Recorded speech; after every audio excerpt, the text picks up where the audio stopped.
Good? Good. All righty. Good afternoon. And thank you, Kathy, and the FYI team for the wonderful lunch they provide to you. And yeah, perfect. I think this is one of the gems of First Congregational Church, the FYI program. It really is a wonderful outreach that we have to get people together in fellowship and introduce topics. And really, thank you for inviting me to speak today.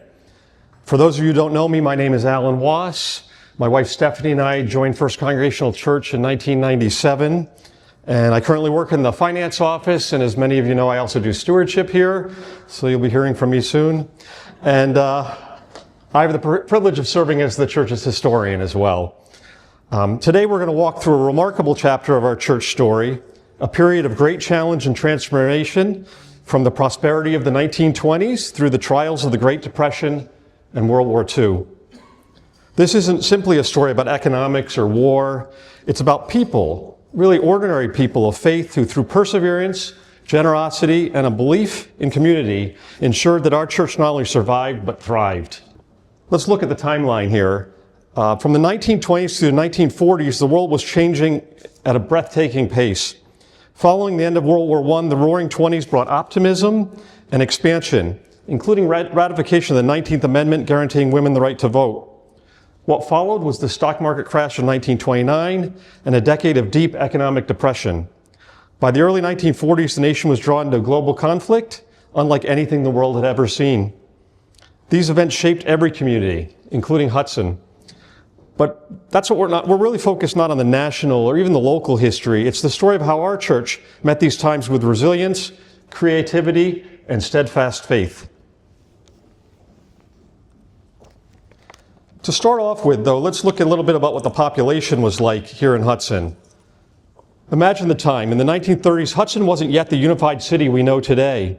There were two separate entities, Hudson Village, the small incorporated center, and Hudson Township, the surrounding farmland.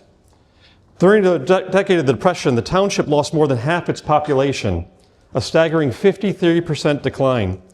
Combined, the village and township population dropped 31% to less than 2,500 residents. Summit County as a whole barely changed, which tells us that Hudson's loss wasn't regional. It was local. Most likely families were moving to other areas to find industrial work. By 1950, Hudson rebounded by 16%, marking the beginning of its suburban growth. As you may know, we're at 23,000 people today. But in the 1930s, it was a quieter community, an agricultural town, learning to adapt to a modern world. Amongst all, First Congregational Church was the spiritual and social anchor of the community. We're fortunate that the period is well documented. The church's records from 1922 to 1945 survive in remarkable detail. Typed minutes, correspondence, and reports.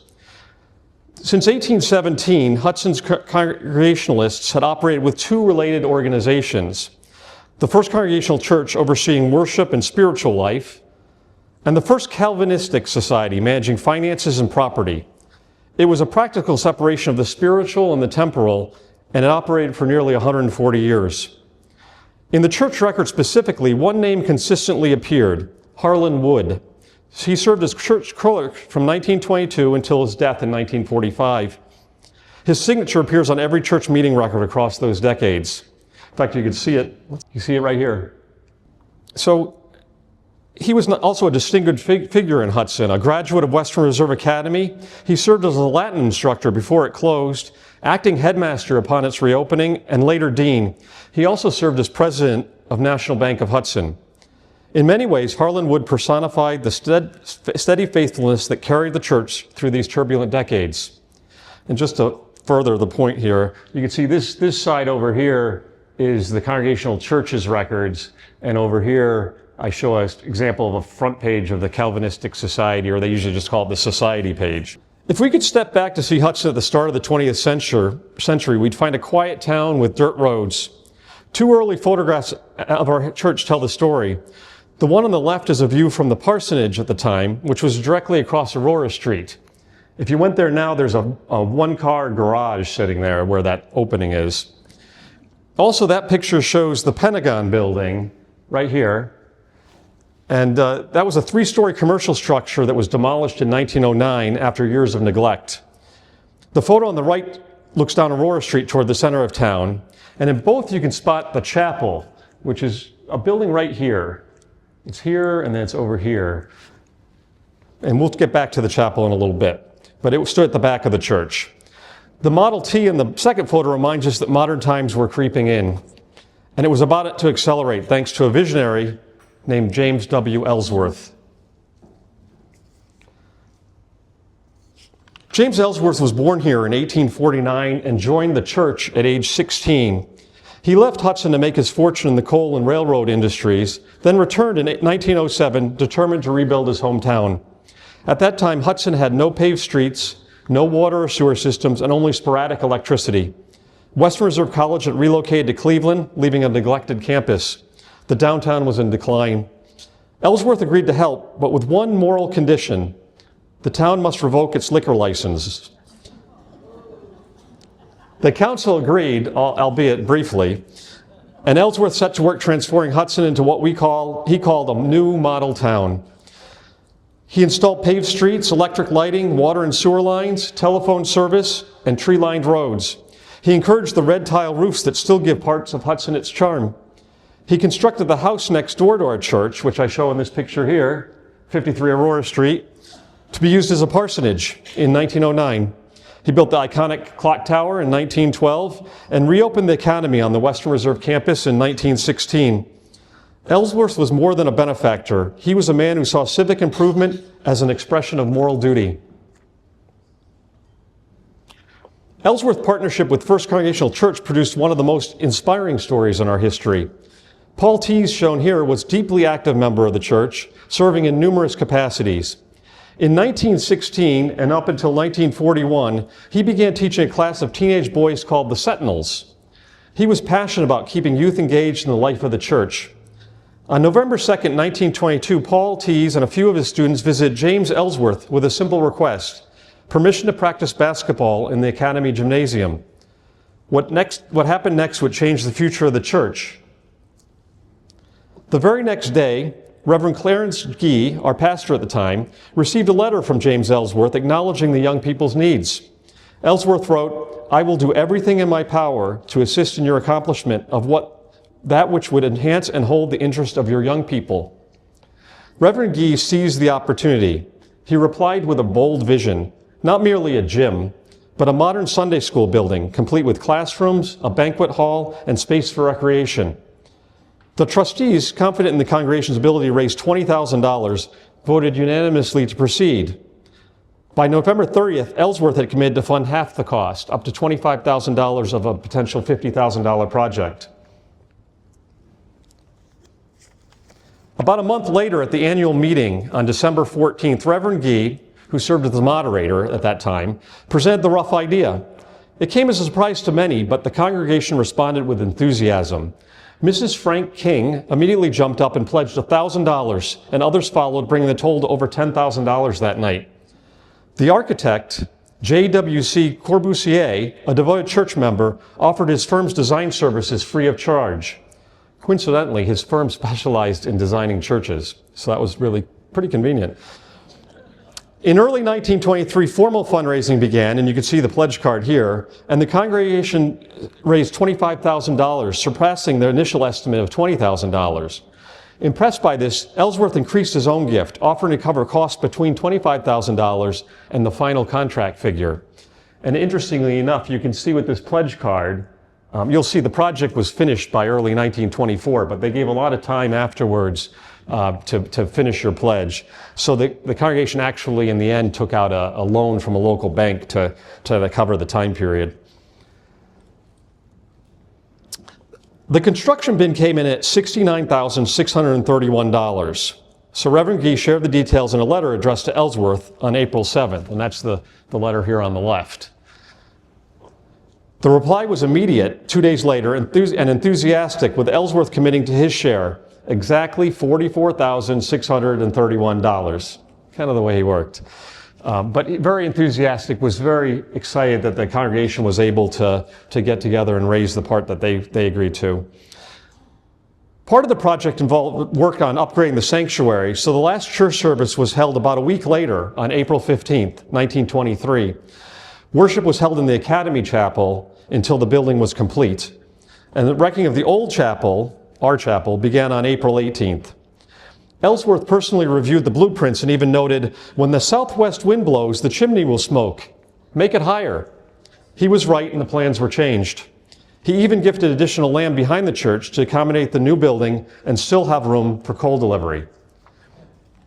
I find it really nice that we have copies of the letters. You know, those are the type of things that can easily get lost. Shortly after the building was underway, the trustees received a letter, this one from Mabel Shields Andrews, a former member who now lived in Cleveland. She wrote, "My earliest memories of childhood are centered about our venerable church. I beg myself most fortunate to be able to defray the expense of a suitable modern organ." She funded the purchase of a 3-manual Skinner organ from Boston for $11,000, a remarkable act of generosity. Her husband contributed $1,200 for sanctuary restoration, and when there were a few $100s of additional costs, once again, Mrs. Frank King stepped in and contributed the balance. Less than a year after construction began, the new Sunday school building was completed. Really an amazing timeline. It stood as a monument to partnership between vision and faith. On February 3rd, 1924, what we know as the Ellsworth Wing was dedicated. The final recited statement of dedication is a worthy summation of Ellsworth's commitment. "Conscious that unto whoever's much hath been given, of him shall much be required. We dedicate ourselves anew to the worthy worship of God in this place and the constant service of God in the Christian service of men." The new organ filled the church with music, dedicated just weeks after the new building opened. It was another act of generosity rooted in memory, gratitude, and faith. And again, this is the dedication service program with the order of worship, and then right at the bottom there's a notation about when they were going to dedicate the organ. So the Ellsworth Wing is what's below, thank you for asking. The Ellsworth Wing sits behind the sanctuary, so that's now where, all the way down to the activity room, up to the music wing, and then the youth room. Yeah, that was the back wall of the church. And then, like I said, there was a separate building called the chapel that we don't really know that much about, which was mostly Sunday school classrooms, I believe. And honestly, the parsonage, when the parsonage was next door, the minister sometimes would host things in the house for meetings and things like that. Before we move on, I want to say a few words about Reverend Clarence Gee. Native to Ashtabula, he was a graduate of Worcester College and what is now known as Union Theological Seminary in New York City. He and his wife Catherine brought energy and vision to the congregation. Catherine formed the Builders Class for young mothers, a group that lasted into this century. They combined Bible study, service, and friendship, embodying the church's caring spirit. When Reverend Gee resigned in 1926 to accept a call in Delaware, Ohio, the congregation recorded sincere and deep regret. He left behind not only a new building, but a renewed sense of purpose. One added note is that while in Hudson, Reverend Gee became fascinated with John Brown, who, as you knew, grew up in Hudson and was a member of our church. Reverend Gee became a premier scholar on the abolitionists, and the Hudson Library received his entire research collection after his death in 1975. Meanwhile, one other interesting item. For a week in February 1925, West Reserve Academy entertained the National Convention of Workers for the Blind, drawing visitors from across the country. On Monday evening, an opening reception was held here in our church's gymnasium, which is the activity room now. And on Thursday evening, Helen Keller and her teacher Ann Sullivan Macy addressed a capacity crowd of delegates in our sanctuary. Imagine the excitement. People filling the pews, standing in the aisles, eager to hear two women whose courage and intellect inspired a nation. And you can see they considered us to be a little congregational church. That's from the, I believe, from the Akron Beacon Journal. After Reverend Gee left, the church began a search for a new pastor. The committee, chaired by Paul Tees, interviewed more than 20 candidates before calling Reverend John Finley, a former Hudson boy. His contract included a $3,600 salary, 4 weeks vacation, use of the parsonage next door, and moving expenses. This picture of his, I believe, is from when he was at the academy. When he arrived in 1926, the congregation welcomed him with open arms, a church supper attended by over 200 people. His ministry began with a remarkable energy. 102 new members joined in 1927, 77 on Easter Sunday alone, including a couple of familiar names if you're an old-timer here, Don Barlow and Chandler Jones. Reverend Finley was known for honoring deceased members at annual meetings. He also worked with the trustees on practical matters like repairing the church steeple. After only 4 years, he resigned effective January 1st, 1931, to accept a call in Massachusetts. The congregation accepted his decision with regret, and a farewell reception was held December 19th, 1930. Now, during Reverend Finley's tenure, the church celebrated its 125th anniversary in 1927. In 2 years, we're going to celebrate the 225th anniversary, so 100 years ago. The two-day event held on Sunday and Monday, September 25th and 26th, was remembered for its beautiful fall weather and sunshine. 6 former pastors returned, including Reverend Gee, who delivered a well-researched historical address on Sunday evening. Descendants of David Hudson, our church's founder, were honored with reserved seating up front, a special organ recital, including a solo by J.W.C. Corbusier, who, in addition to being an architect, was our choir director at the time. The celebration concluded with Reverend Finley's installation as pastor Monday night, a symbolic link between past and future. As I mentioned, he served faithfully until the end of 1930, when the winds of economic hardship began to blow. By 1930, the trustees were reporting unpaid bills and anticipated deficits. The prosperity of the 1920s had evaporated. Reverend Charles Couch stepped in as an interim and then as a formally called pastor, guiding the church through the early Depression years. Reverend Couch set an example, donating 1% of his own salary to mission, even as his pay was cut in half. He chose to live in a modest home rather than the parsonage, perhaps as an act of humility. Chronic teacher shortages and late arrivals reflected broader stresses in family and community life during the Depression.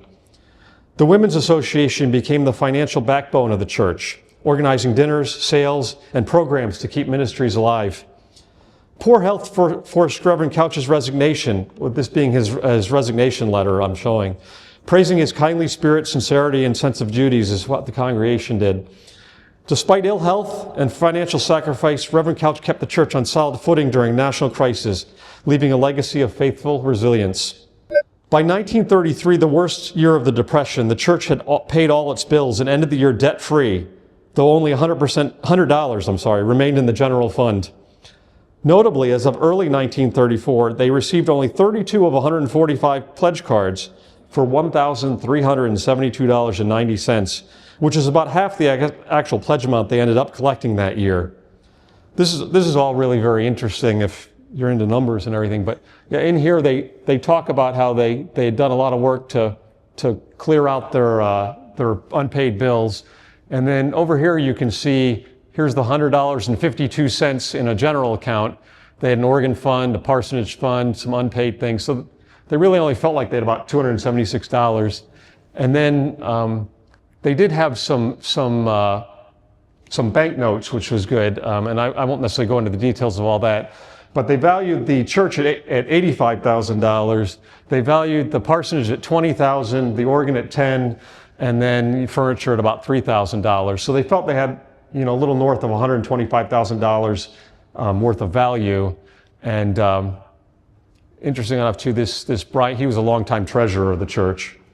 The 1935 budget, which is on the right, was just $4,000, which was actually half of the 1929 total.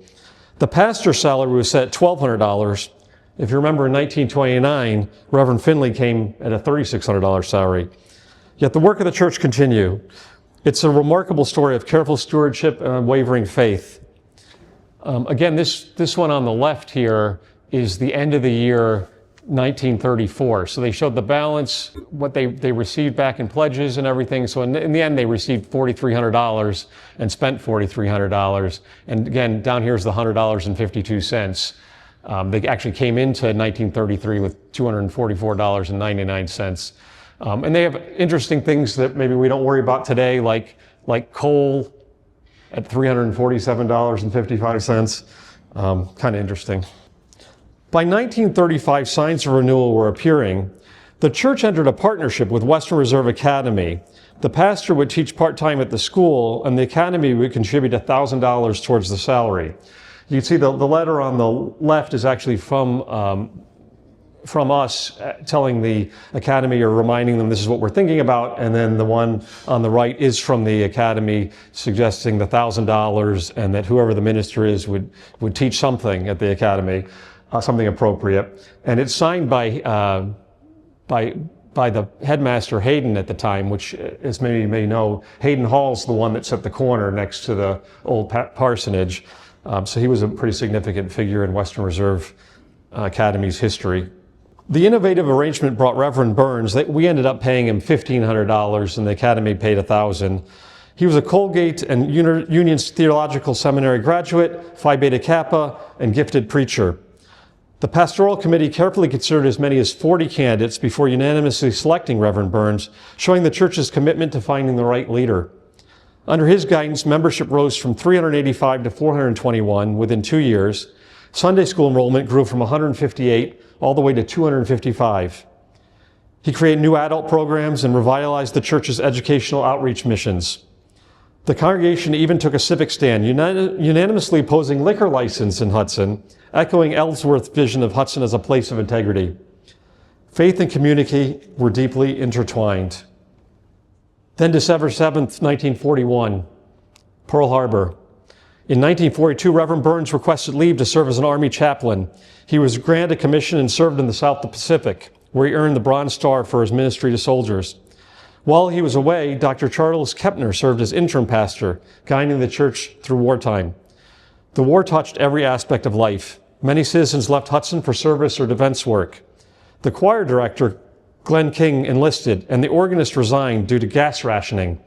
In their place, a talented 13-year-old boy named Bobby Evans became both organist and choir director, serving faithfully throughout the war years. The Women's Association supported the war effort by selling war bonds, donating weekly to the Red Cross, and sending funds to Reverend Burns overseas for his ministry. At the same time, they continued local outreach, sewing hospital gowns, sending children to camp, and keeping the life of the church active. When Reverend Burns returned in August 1945, the congregation had grown to over 500 members. His health was weakened by tropical illness and his spirit marked by what he had witnessed, but his faith remained strong.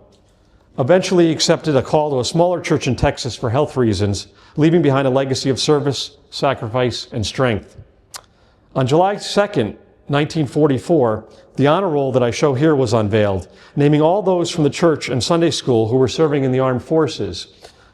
It's probably difficult for you to see, but up here actually is Ray Burns. Here's Frank Barlow. You can also see Glenn King, the organist. There's a Hasbrook up there, Stephen Hasbrook. When we look back at these years, the pattern is unmistakable.